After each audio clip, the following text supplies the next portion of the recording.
AV in your ears, that's Ambush Being, giving you this audio visual down the most interesting street in the world. With my boy Steve, Fascination Street, you already know, let's get it. When you whip in the Fascination Street, what do you... Oh my, time to change it. This is Titus Welliver, and you're listening to Fascination Street Podcast. Dig it, baby. It's a rhythm of the blues song, sing it. Yeah, AV in your ears, that's Ambush Being, giving you this audio visual down the most interesting street in the world. With my boy Steve, Fascination Street, you already know, let's get it. When you whip in the Fascination Street, what do you... Welcome back, Streetwalkers. This episode is with actor and filmmaker Eddie Alfano. In this episode, we get to know Eddie and we talk all kinds of crazy stuff, from his working at Ernst & Young and then deciding he didn't like that. And then he went to go work at Gold's Gym, but then also he was a stripper. That's right. Eddie Alfano made the ladies smile as a Latin hunk stripper for a lot of years. And then he got into acting and has never looked back. Eddie Alfano has been in all of the things that you watch on the TV. We talk about some of those things, very few of them, as a matter of fact. And then we talk about some of the short films that he has written and produced and acted in, and why he decided to go that route. Special thanks to previous guest Derek Garrison for turning me on to Eddie Alfano. Eddie has inspired Derek in a multitude of ways, and Derek even gave me some questions for Eddie. And Eddie talks about acting classes and acting coaches and some of the things that he has learned, both good and bad, from different acting coaches and casting directors and whatnot. Follow Eddie on Instagram and check out some of his work. He has some of those pinned posts, which are some of his work. And also check out his YouTube channel, which is What a Nightmare Productions on YouTube. And that is where some of his projects are housed as well. And this is my conversation with the great Latin hunk, Eddie Alfano. Prepare to be fascinated. Prepare to be fascinated. Prepare to be fascinated. Welcome to Fascination Street Podcast, Eddie Alfano. What's up, dude? What's happening? I got a question for you. I've heard it Alfano and I've heard Alfano. How do you say it? I say Alfano because I'm a New Yorker more than an Italian, but apparently our people went to Italy and we've been saying our name wrong. It should be like Alfano, right? Like Alfano would be how an Italian would say it. But all right, I'm going to say it like that. I'm going to start over. I'm going to leave all this in, but I'm going to start over. No. Fascination. No, I'm going to do it. Alfano. I'm going to do it. No, that's how I say it. Welcome to Fascination Street Podcast, Eddie Alfano. Eddie Alfano. I learned that from Giada. It's the only thing I learned from Giada. Alfano. What's Giada? I love that you don't know what a Giada is.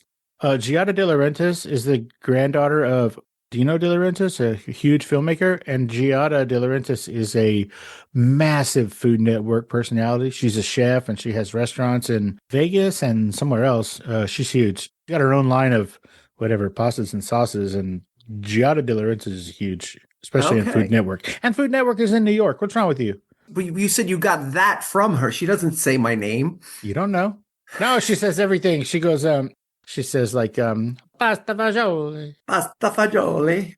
Lasagna, spaghetti. So that's what it is. A lasagna. Theorized if she did say my name, that's how she would say it. Oh, she would definitely say Eliafano.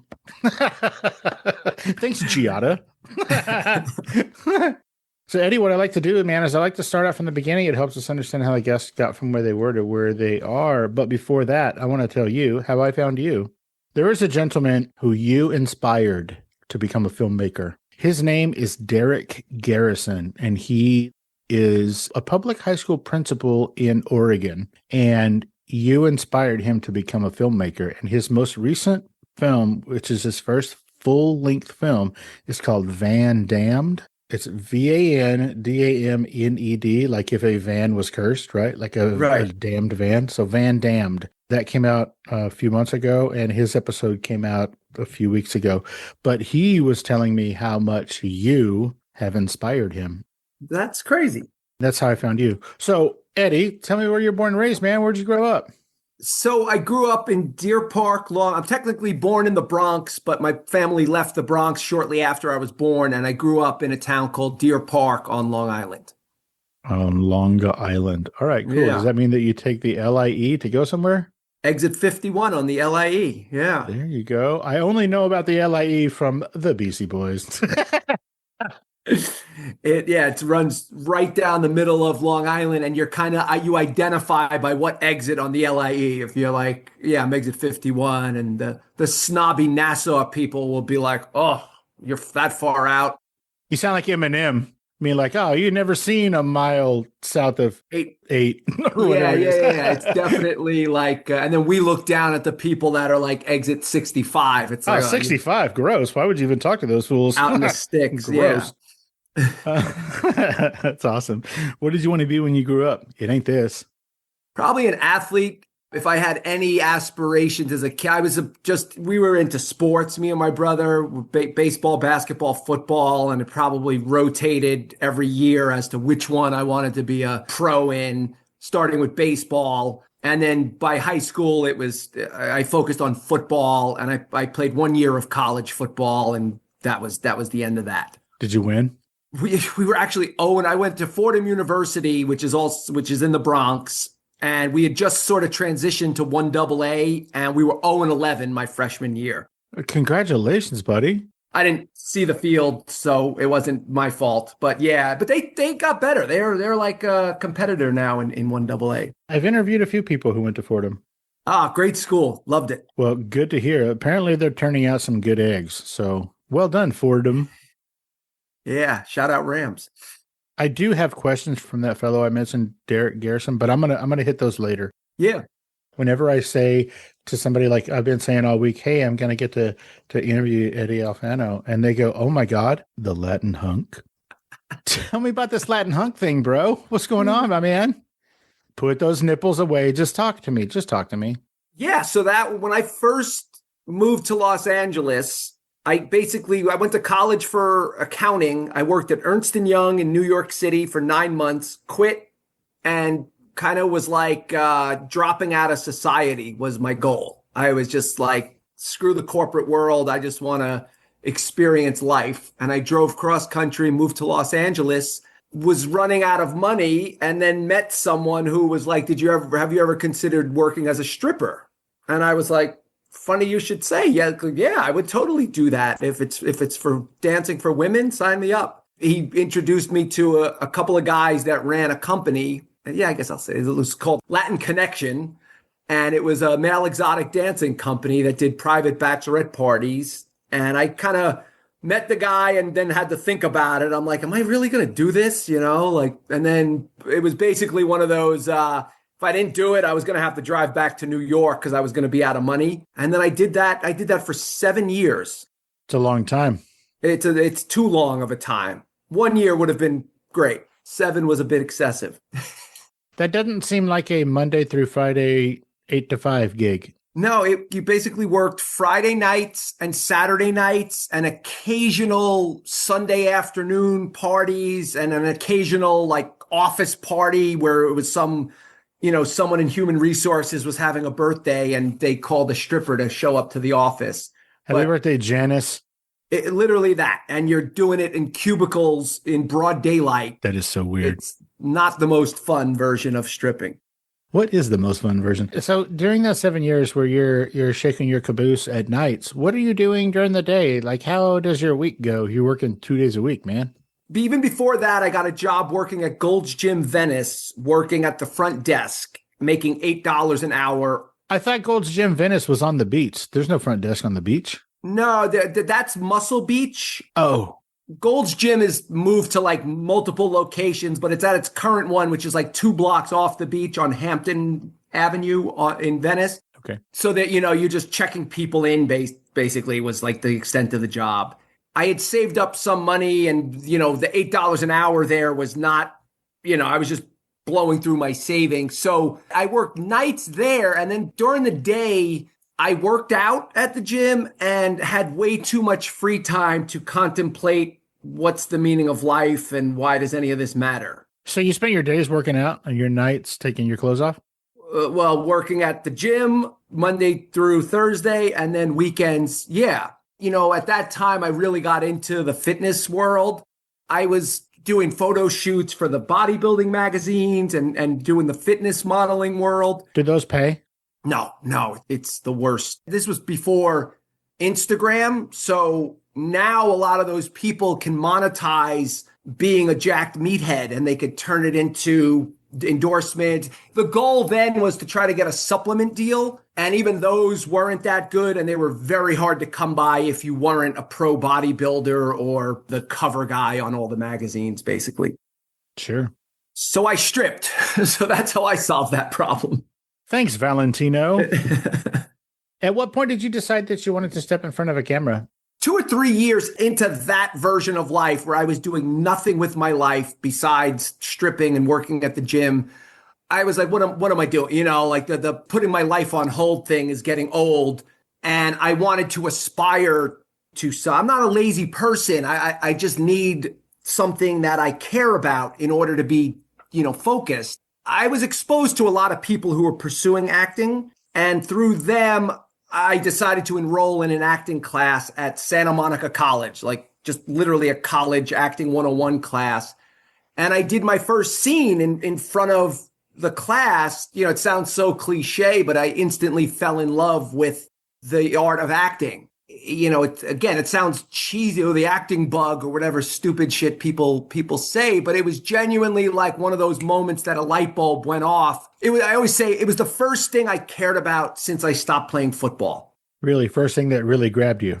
Yeah, the thing that felt worthy of my energy and time and commitment. I was way too old. I was 27, I want to say, or 26. So acting is what bit you. And then you bit back, which is funny since you only had one rule with stripping and it was no biting. Right. Did you know that you have played a guy named Vinny 5 times? But more important than that, you've played a cop more than 22 times. Not counting strippers. Right. There's some stripper cops in there too. Why do you think that you are a cop named Vinny all the time? Why do you think you're a cop all the time? Half the Vinnies, I think, are things that I've written where I gave myself the name Vinny. Why Vinny?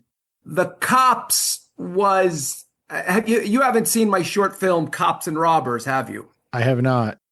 I made that 12 years ago, and it's about being typecast as an actor and specifically about playing cops all the time. And it opened with my reel of just me playing cop after cop after cop. It is what it is. It's like Hollywood quickly tells you how they see you and how they want to use you.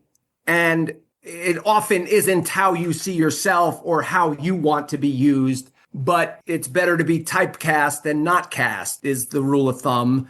My thing was, okay, what do I do about this? And my answer was make my short film. And if they're not going to cast me to do the stuff that I want to do, then I'm going to do the stuff. I have to figure out how to do the stuff I want to do somewhere else besides paid Hollywood productions. Yeah. And they have their archetypes. And I get it too, because the more I write and the more I make my own stuff, you don't have time to explain why the person who doesn't look like me is playing the cop. It's just like, let's get the guy that looks like a cop to play the cop, right? So that it's not confusing to the audience. And, until you get into doing bigger roles, you cast archetypes. Where you play a mobster and then the guy goes, you look like a cop. Exactly. I need you to tell me about how Peter Haskell changed your life. So after I was taking class at Santa Monica College, one of my friends from that class told me about Peter Haskell, who was this, well-known working actor from the 60s through the 90s. And he belonged to a theater company in Hollywood called Theater East. And through the theater company, he taught a group of the younger company members for free. And he became my mentor. And there was this group of us, maybe 12 of us that became part of Theater East that would then participate in his class once a week. And that's where I learned what acting was about, was through him. And not in college where you took acting classes.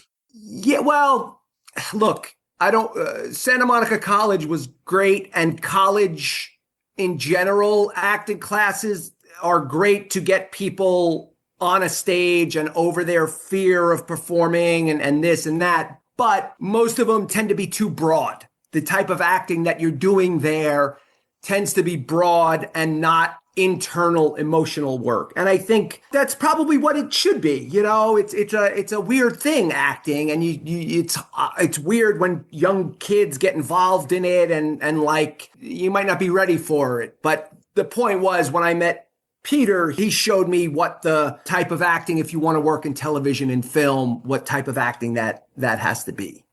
Is Peter still with us? No, he passed away in 2010 or 11. He was 75, and it was heartbreaking. He was a mentor to so many of us, and I think of him to this day frequently. Every time I step on a stage, I do a little shout out to him, and I treasure everything he did for me. Every time you step on stage, you tug your ear? I don't tug my ear, but I definitely... Like Carol Burnett did? Oh, is that something she did? She used to tug her ear as a hello to her mom every time. There you go. Incidentally, she was born in San Antonio, just like me. Oh, wow.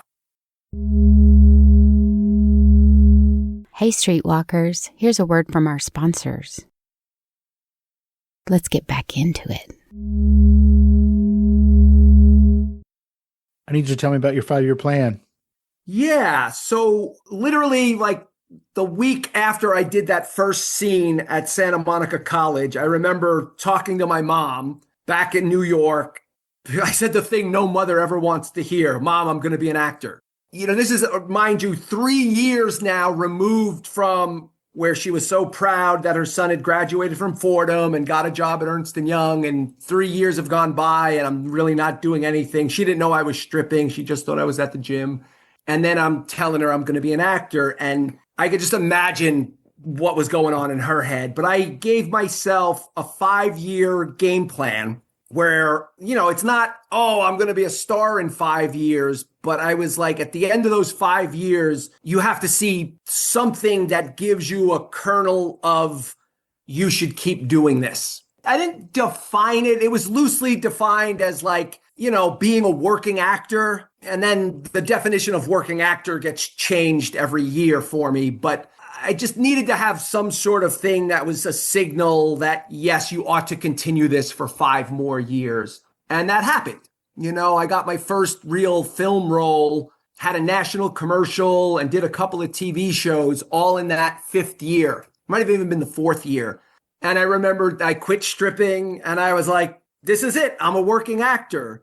And then the writer's strike of 2007-8 came and was like, oops, I may have pulled the trigger too soon on that. Back then, I was in the banking business, and I was like, I made it. I'm on top of the world. And then 2007, 2008. Yeah. No, that was a wake-up call about the fragility of our economic system and how things can go south in our... It sure was. I got laid off from 3 different banks that year. In 1 year, bro. People don't realize, like, it was a once-in-a-century sort of thing. Hopefully it's once in a century, but it was... Yeah, hopefully, yeah. It was no joke. Like, that was a real disaster. Yeah, that was rough stuff. Speaking of rough stuff, what can you do with $432? That was my first film. That was the budget for that film, Cops and Robbers. That was the budget for Cops and Robbers? Yeah. You know, I think the $2 was because we had a pencil that I had to break, so I threw that on.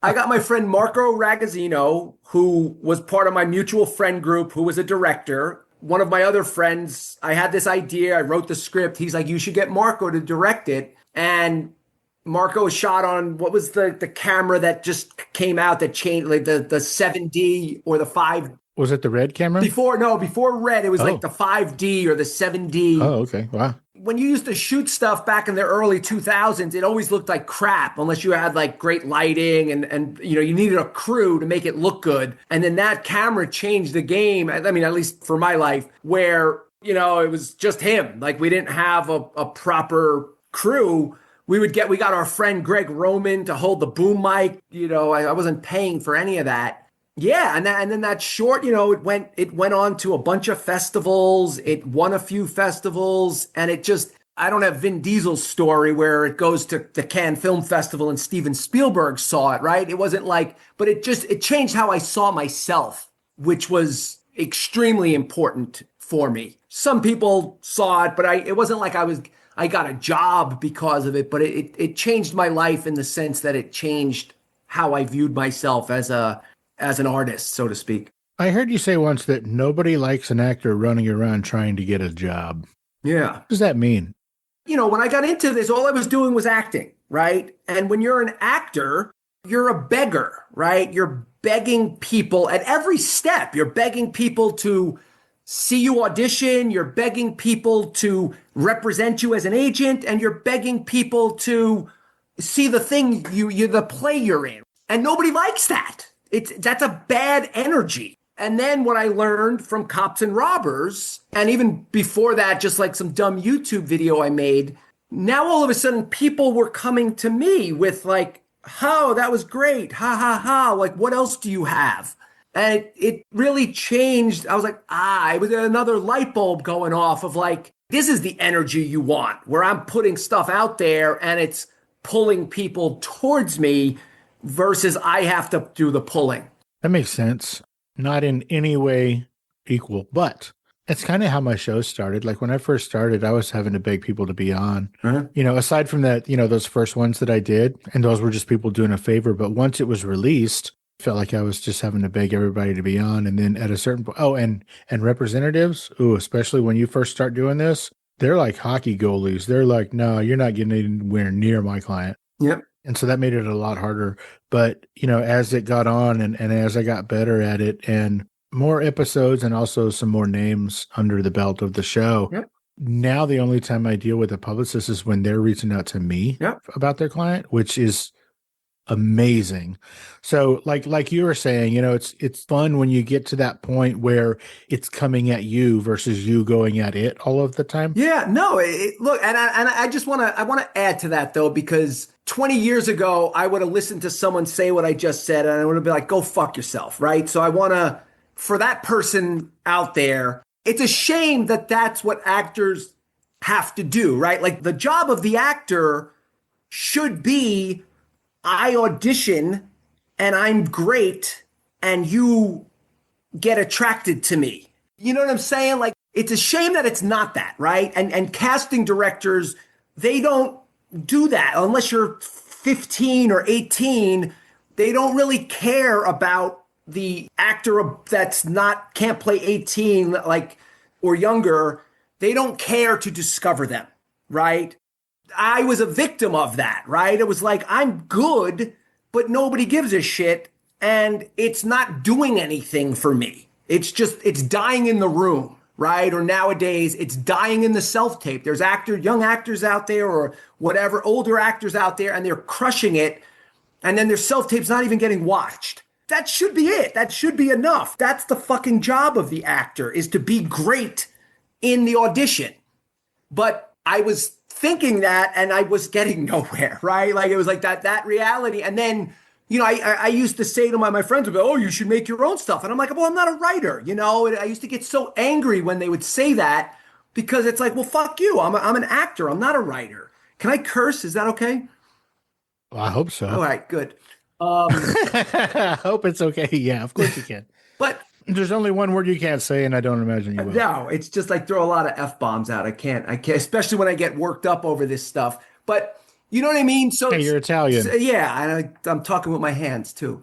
But that's the sort of thing. It bugs me. But then I realized, well, this is the game, and I'm not getting anywhere just playing the game that I thought it was, which was get great in your scene work class, and then that will put it out to the universe magically, and then people will be drawn to me.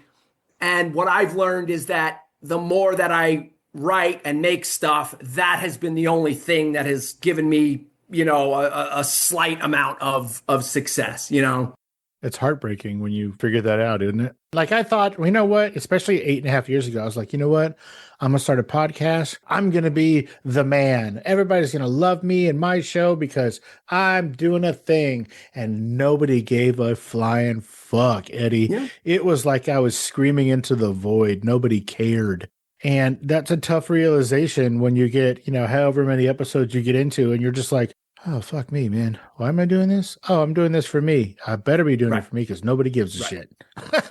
No, yeah. And that, like, at least back then. Yeah. So everything we've just said really then returns us to, so if you're going to do something like this, you have to be in love with it regardless of the result, right? And good luck, though, if you're getting no results, like being there for year 20, right? It's like you kind of have to make some progress. You have to, like I said, with that 5-year plan, it's like, I don't need to be a star, but I got to have a kernel of success that's giving me the motivation to do the next 5 years, I'm with you.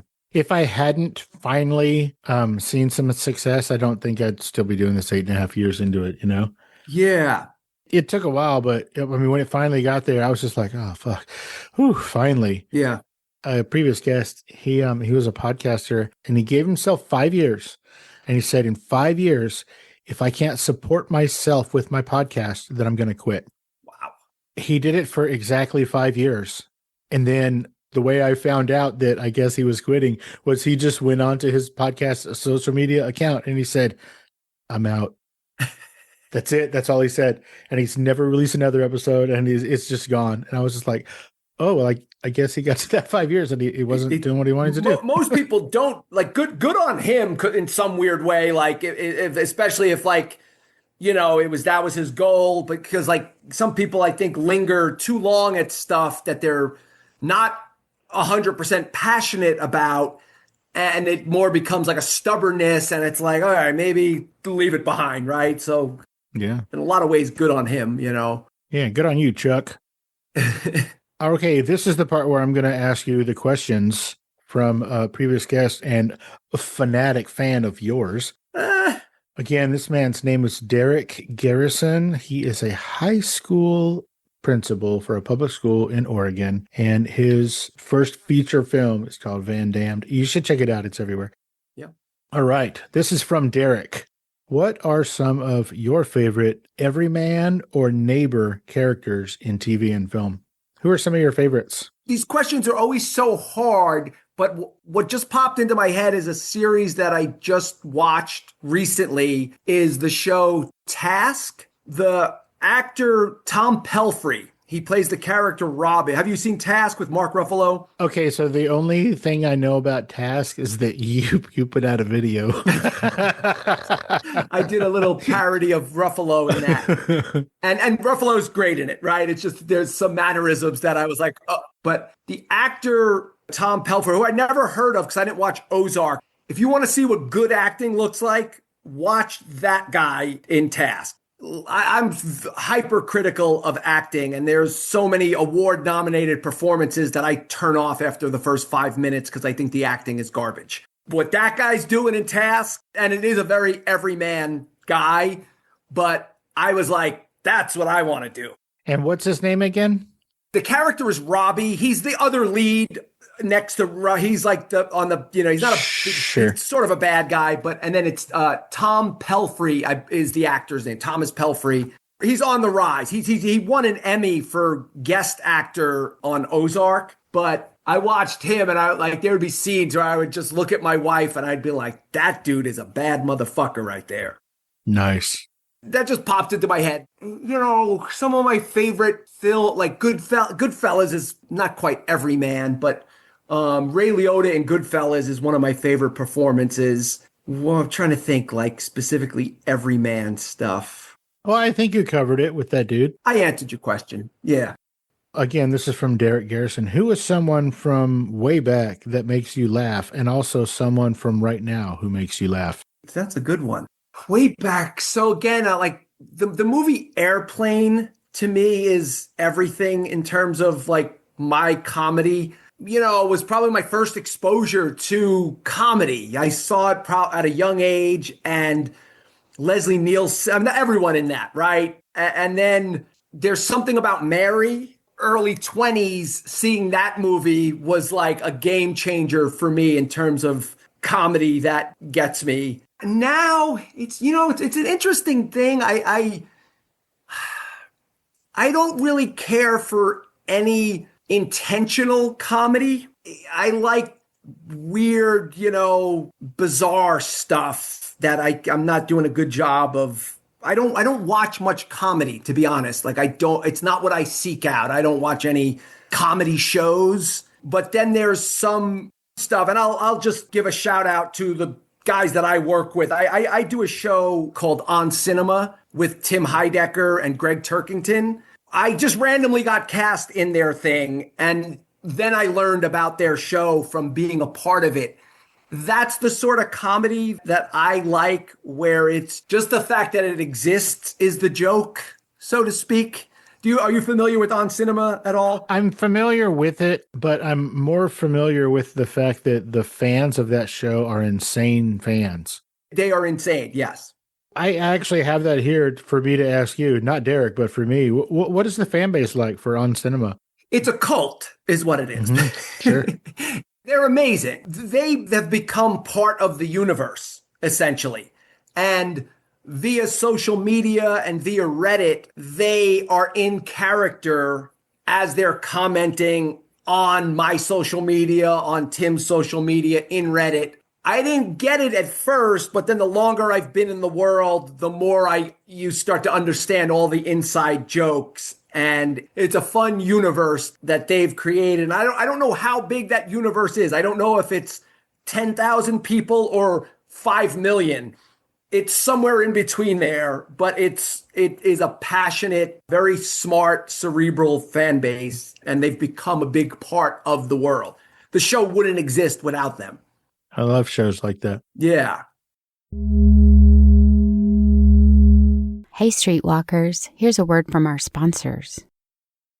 Warning. Not listening to Fascination Street podcast may cause unexpected side effects. Side effects may include sudden fits of boredom, irrational curiosity about everything you missed, the inability to name your favorite podcast interview, spontaneous ignorance of obscure celebrity stories, talking to coworkers about nothing because you didn't hear the latest episode. Other symptoms may include excessive use of the phrase, "Wait, what happened?" Chronic seriousness with no trace of laughter or delight, unexplainable urge to scroll aimlessly instead of being entertained. In rare cases, not listening may lead to wandering aimlessly through podcast apps, overexposure to true crime reruns, and thinking you're cooler than you actually are. If you find yourself experiencing any of these symptoms, stop what you're doing immediately and download Fascination Street Podcast. Ask your podcaster if Fascination Street Podcast is right for you. Spoiler alert, it is. Let's get back into it. What is a time in the last couple of years that you changed your mind? It could be about something big or something small. Again, this is from Derek Garrison. Yeah, that's a good question. Well, so again, the first thing that's popping into my head is about my usage of social media and how I viewed social media. I'm sure you came across me from my Good Neighbor videos, right? Is that where you first found me? Yeah. Uh-huh. That I started a year and a half ago, because I remember it was the 4th of July, 2024, I did my first one. I've had a weird relationship with social media because, like, as an actor, as like a quote unquote serious actor, when YouTube started and Instagram, it irritated me. I was seeing all these people who weren't talented as actors, becoming famous and grabbing audiences, doing whatever they do. And some of it's great, right? Some of it is this guy explains watches, right? And it's like, that's amazing, right? He's a watch nerd and he tells you all about the watches. That's cool. But I saw, like, it always bothered me when I saw, like, the ones that are doing sketches and just fucking nonsense. It's acting work. And I'm like, I could go to any stage here in LA and see the actual good version of that. And then this idiot's got millions of people watching his 2-minute sketch. So that was how I used to look at social media. And I thought there was no version of doing what I do as an actor on social media. And The Good Neighbor was the first thing that opened me up to, oh, here's a bit I can do that involves acting. Like, it involves being a better actor than someone who's never acted. in order to make the bit work. So that was my big shift, was like, oh, I can, because like the joke I always used to make is like, what the fuck is an actor going to do? A monologue a day? Like, I want to kill myself if I'm watching actors do monologues, right? Like, to be or not to be. And that's their Instagram post. Like, fuck off. But this was the first thing where I was like, okay, here's a thing I can use my actual skill set on that medium, How's it going? It's been great. Like it's great on multiple levels. One, it's a thing I can do every day, right? As an actor, it's 5 minutes out of my day to do it. But, I make my short films. Those take me a year to get it done, and then nobody watches them. The Good Neighbor is something I can do every day and thousands of people watch them. It gives you that instant gratification of, I did something that people are responding to, and that makes me happy. I love that. Yeah. Last question from my buddy Derek Garrison. Would you, Eddie, consider being in Derek Garrison's next ultra low budget horror comedy? Ha ha ha ha. You don't really have to ask him that. He said, I just love smart people doing smart comedy and also doing silly comedy smartly. And this dude is really, really good. Well, that's us. I'm so happy to hear him say that about me. I appreciate the compliment. And I will do anything that I like. It's that simple. With lower budget stuff, it's got to be more of a love. It's got to be like, especially if it's on the other side of the country. Oh, no, you're in California now. Okay. He's where is he? He's in Oregon. I was still, for some reason, I was thinking you're still. No, I'm in LA, yeah. But it's one of those. But it's got to be like the thing that I'm like, I want to do this. But I'm doing short films all the time where it's low budget and features. Well, thank you, Derek. I appreciate those questions and helping me out. Eddie, tell me about Internet Gangsters. Yeah. So Internet Gangsters was my second festival film. And it started as just a joke about all the mobsters now that are on YouTube and on podcasts, guys that I remember when I was a kid in the 80s from New York that are now doing podcasts. I feel like they're making more money doing podcasts than, illegal activities these days. So I was like, all right, there's some sort of a joke here. And then I wrote what I thought was just a sketch. And it was funny. And then I got my friend Sam Friedlander involved to direct. Oh, we're going to talk about Sam. Go ahead. Yeah, Sam's amazing. Sam I auditioned for his thesis film when he was at USC grad school in early 2000s. And we've stayed in touch ever since. And I knew he was between jobs and I could probably get him to do a short. But he was like, listen, he's like, I don't want to just shoot a sketch. If we're going to do this, you're going to have to get me this, this, and this. So I put a little bit of money into that one. He got Alicia Robbins, who he had gone to undergrad with, to DP it. I met her on set and she's brilliant. And she added so much value to that thing. And then she used that as her submission for the Cinematography Guild Awards and ended up winning it. Shonda Rhimes discovered her from her winning that award, and she is now the DP on Bridgerton. Jesus. Yeah. So I always joke, like with Sam, I'm like, that was supposed to happen to us.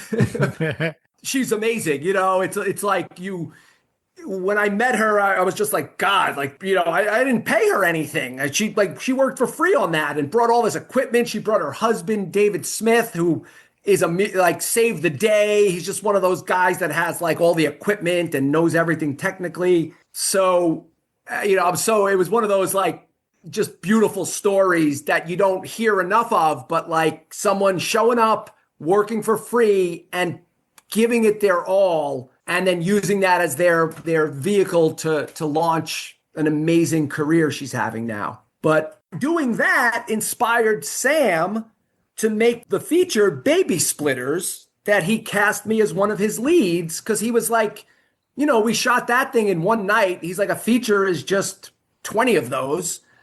And it wasn't that hard, so it kind of inspired him to do his next feature outside of the Hollywood system and just raise money. And then that film, it's a film I'm very proud of. It's available. I wish everyone would go see it. Baby Splitters. It's everywhere but Netflix, I think. Everywhere. Oh, okay, cool. Everywhere but Netflix. Everywhere but I don't think it's on Netflix. Yeah. Sam Freelander is your boy. He's your buddy. You guys are pals. Yeah. I was watching this TV show, and I swear, I want to say it was High Potential. Yep. He's post supervisor. And all of a sudden, this dude's name, and I'm like, wait a minute. Is that the same? God bless him. If your parents were alive, they'd be asking you this same question. Hey, man, how come you're not on that show? So I've auditioned for High Potential 3 or 4 times. I always shoot Sam a text when I do. He doesn't have any say on that end of things. He's a post supervising. He got no juice. Look, nobody has, if you're not right, you're not right. Like when I've seen the people that they if you want I get it. a long haired biker looking white guy, you're not going to that's what you're going to go with. Right. Or if you want a black guy, you're going to get a black guy and you don't get parts because that's the deal. And sometimes they want a bald meathead and, then I'm there.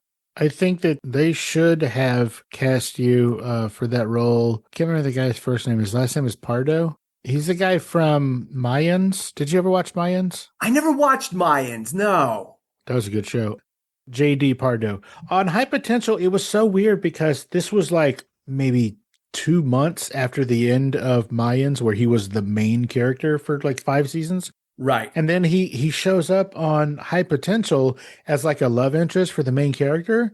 Right. He's like a janitor and then whatever. And he's going to law school or some shit like that. And then like he's a potential love interest. And I'm sitting there telling my wife, that guy is not a day player. He just came off of his own 5-season show, which is a huge hit. That guy is going to be a main cast for the rest. Oh, he's gone already? What happened? He was on for like 1.5 episodes and then he just disappeared. I'm like, whoa, What happened? It should have been you, bro. I mean, You can play a love interest, right? The tough racket is I auditioned for parts like that. And then you're like, let's get the guy who just did 6 seasons of Mayans. Like, it's like, exactly. Yeah, you're right. It's a tough obstacle. To level up in this business it's next to impossible because you're constantly competing against someone who's above that level and then coming, slumming it for a while. Right. Tell me a little bit about, I heard you speak a little bit once. Tell me about the disparity between acting classes, which teach you as the lead, versus the first 100 jobs you're going to get where you ain't the lead. Yeah. You learn about acting by doing lead roles, right? You're not using co-stars in your acting class, right? You're playing Stanley from Streetcar, right? And for me in particular, I saw myself as that, right? I saw myself as a lead, and I'm like, I can carry a scene, I can carry a play, and I am a love interest, right? Like you're doing scenes with the girls in your class, and you're doing these breakup scenes and these falling in love scenes, and that's the stuff that like gets you excited as an actor. That's the stuff that you got into this for. And then your first 10 auditions are freeze, police, hands where I could see them. And then also you're playing like you're the father of a 15-year-old and you're like, I'm not that old, like when you start. I'm 23. Like, what are you doing? Seriously, and then for me, like, particularly when I had hair, I thought I was good looking. And then you're just like the janitor. Bro, you were an exotic dancer billed as the Latin hunk. You were definitely good looking. I'm working as a Latin hunk. And then all my auditions are these blue collar, downscale characters that I'm like, fuck, like I thought I could be the love interest, right? But what are you going to do about that, right? Like you can't really force the hand of the people who are seeing you the way they see you. All you can do is be the lead somewhere else. And then hopefully that can influence the powers that be to see you that way. But in the meantime, you gotta you gotta embrace the fact that you're even being seen for the janitor, for the cop, and for the, construction worker, like, or whatever the case is. And none of that would be a problem if it was the construction worker that has a 6-episode arc. You're going for the construction worker that's like, we need more nails, Jimmy.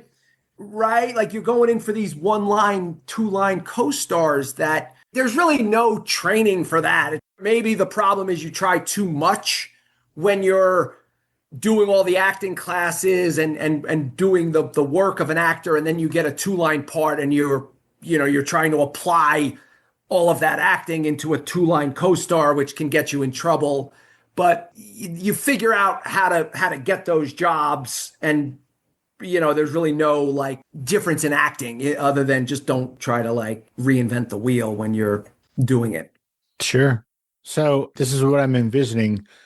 You get hired on a show, well, not you, but me. I get hired on a show, and I say to the director, I pull him aside and I go, what's my backstory here? What's my motivation? Yeah. And he says, your line is, he went that way. You don't need motivation. You don't need a backstory. Say the line and get the fuck out of my face. The first mistake is even talking to the director. Yeah, no kidding. You're already you don't speak unless you're spoken to. My first jobs, I swear to God, I don't think I met the director. I was having such a miserable time on all the TV sets. And fortunately, I had friends who were years ahead of me and already successful in Hollywood. And I would call them and they were like, listen, if nobody said anything to you, you did a good job. They're like, listen, the way TV is done, they don't have time to work with you as an actor. Just do what you did at the audition. And if nobody says anything, keep doing that. It sounds like being raised by like alcoholic parents. Like if you're not getting your ass beat, then they're not mad at you today. Jesus. That's the perfect analogy. It's gotten better. I gotta say it's gotten better. And maybe it's just that I'm older, so I get treated better by default because the people now are younger than me that are in charge of things, and they tend to be more respectful and all that. But like, I never had a bad experience. I just had a lot of nothing experiences where directors barely said hello to me. And that makes you feel terrible because you're like, on your end, you booked your first job. You're like, this is like the thing. This is what I've been striving for. And you're so excited just to be on a set. And then you're quickly like, oh, right, I'm just a prop that has to have lines, Mm. Not all the time. So there are some, some directors that were, hi, how you doing? I loved your audition, right? And I'm just like, God damn it. That's like, you've just made my day just with that, right? So if there's any directors out there. How hard is that, directors? Pay attention. Sometimes it is, right? Again, the older I get and the more I've been on the other side of things, the more I understand they've got a lot of other stressors going on than this actor's fragile ego. Sure. You know what I mean? So I understand it, and it's not a deal, but there are those other ones out there that they make your day and they make the experience so fun with just something that small. And, my friends that are directors that ask me, I'm like, just say hello to all your actors and welcome them to the set and say that you love their audition or something, that's bonus. Even if you never saw it. Don't lie, but just say it. Hey, thanks for doing this. A director that says that, you're just like, you're thanking me for doing this? Like just stuff like that. It goes a long way with making people's lives that much better. And I try to do that when I'm on a whatever tiny level that I make things, to just always be cognizant of the sensitivities of the actor, right? Sure.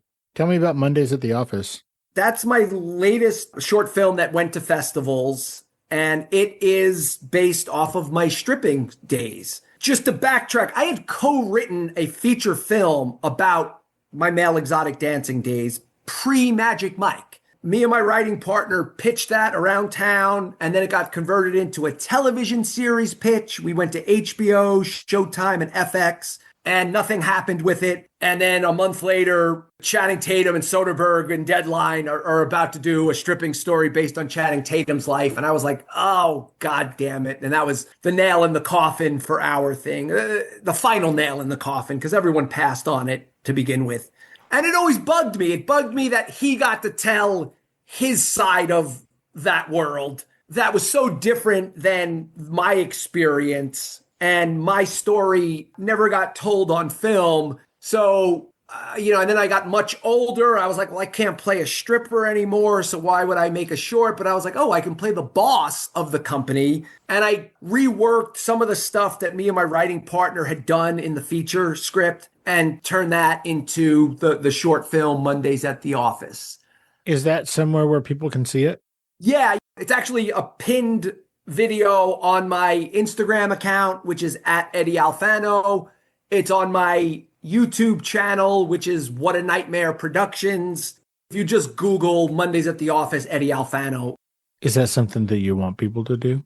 Oh, yeah. I'm so proud of all of my shorts. And they all live on my YouTube channel, What a Nightmare Productions. But Mondays at the Office is my biggest accomplishment. It's my biggest budget. It's my biggest undertaking as a filmmaker that I still reluctant. Don't you dare do that again. I don't consider myself a filmmaker. I'm an actor, right? I view myself as good an actor as anyone. As a writer and as a filmmaker, I'm just like, nah, that's like, these are hobbies. I don't think I'm great at either of those things, but I do them and I have a voice and I enjoy it. But it's a whole different can of worms than acting is for me in terms of how I view myself in that role. Listeners, the reason I got after him there is because he was putting air quotes for filmmaker. How dare you, sir? Well, no, because I don't direct. I will write and then I will produce the thing I've written, usually for me to star in, right, to act in. And then I get someone like Sam Friedlander or Marco Ragazzino, and then they make jokes when they say something technical. And I'm like, I don't know what the hell you're talking about, but just, yeah, great. Use the 17.6 XYZ lighting package. Dude, that's my favorite lighting package. I just like, I've got a vision in the sense that I know when something looks the way I want it, but I could not direct. I would not be a good director. And I know that. And so I outsource it. So that's why I hesitate to say filmmaker, because I'm like, that term is more for directors, right? I consider that term for storytellers. And you are a storyteller. Yeah, I'm a storyteller for sure. I'll give myself that one. Eddie, tell everybody where they can find you on social media. At Eddie Alfano, EDDIEALFANO. And that's across TikTok, Instagram, Twitter. I have 2 YouTube channels, but the stuff where all my videos are is What a Nightmare Productions. What's the other one? Just porn? Is Eddie Alfano. It's more my acting reels and stuff. Oh, okay, gotcha. Yeah. As we're heading out here, I'm sure that there is a ton, but is there anything that we didn't talk about or you wanted to talk about specifically that I didn't ask you about today? Like, did we cover the big bits? Like I said, I know there's a ton that we didn't get to. You covered the arc of what I've been doing as in entertainment. It's a 20-year journey for me now, which is insane because this is all my new life, and now my new life is above 20 years. I remember being so frustrated when I would go to these events where there would be someone speaking about acting. I'm just going to tell a little story if you don't mind.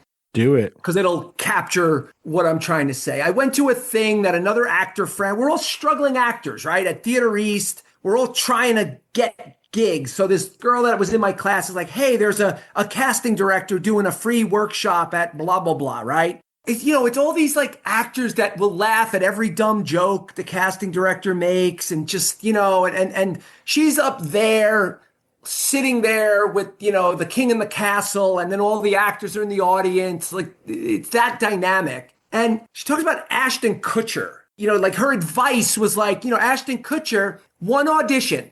He only had one audition in his whole career, and it was for that 70s show. Never had to audition again, right? And she's like it was almost like that was her advice. Like, be an incredibly good-looking male model who gets an opportunity when he's young and then become a star do that with your career. And I just I got so fucking angry sitting there, like listening to her. And it was like irresponsible because it's like, we're not Ashton Kutcher. We're struggling out here and we're trying to get advice from a person in a position of power that can help us.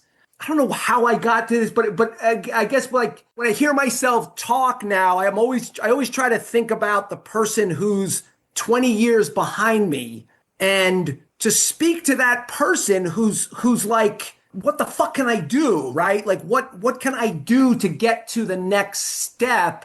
And my advice is, I think in this day and age, if you're not utilizing social media in some capacity, you're leaving a lot on the table. The eyeballs of this world have gone to our phones. Now, that's not to say don't act and don't do theater and don't make short films and don't make your own like it's yes and is my advice. Like I had too many friends that dropped out of acting class because they were going to make their own like, the system's rigged. I'm going to make my own thing. They stopped auditioning. And I'm like, dude, it like, yes, make your feature, but don't ever stop the audition grind because you may get lucky, right? Like you have to keep that fire going.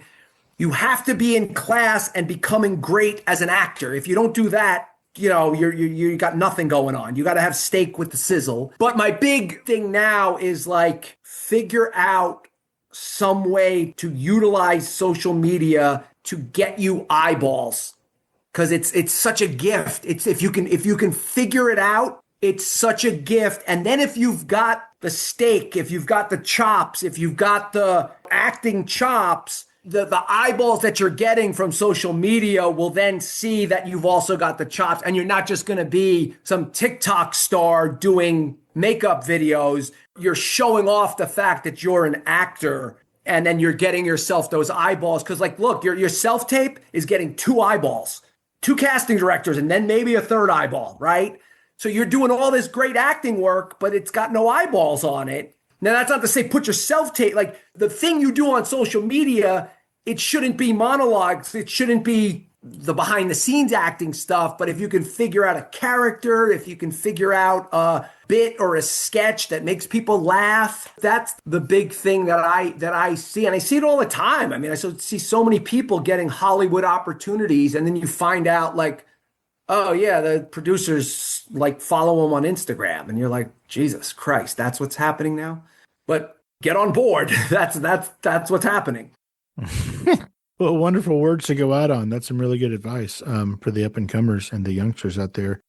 Eddie Alfano, thank you so much for taking the time out of your busy day and your hectic, not taking your clothes off except for the one lady schedule to hang out and let us get to know you a little bit better on Fascination Street, man. I really appreciate it. Yeah, it was fun. It was good chatting with you. Well, the pleasure was all mine, my man, and you have a great rest of your weekend. So long. Thanks, buddy.